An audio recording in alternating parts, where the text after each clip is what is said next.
Paul says, the peace of God, which passes all understanding. In other words, there are moments when God's peace makes no logical sense. You should be panicking, but you're not.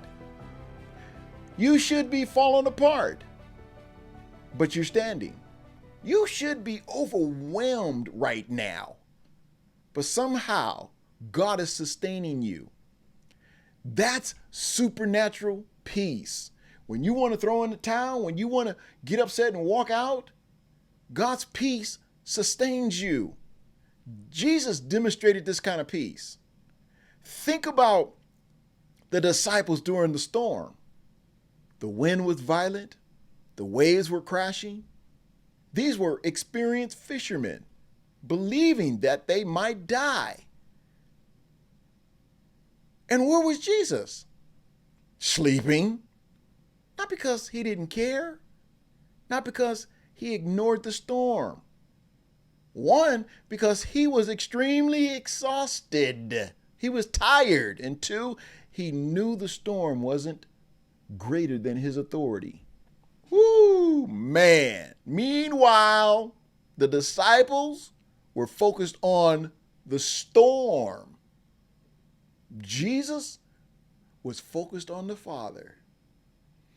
And many of us live like the disciples. We stare at the problem. We stare at the uncertainty. We stare at the fear. And we stare at the unknown. So let me say this to you pastorally. Whatever constantly holds your attention will eventually influence your peace. If you focus only on uncertainty, fear grows. If you focus on God's faithfulness, faith grows. Peace is not the absence of questions. I get it. We all have questions. Many believers today think peace means never having questions. That's not true. You can have questions and still have peace. You can be uncertain and still have peace. You can be waiting and still have peace. You can be hurting and still have peace. Why? Many people might be asking why. Because peace is not rooted in certainty about the future. Peace is rooted in confidence about God.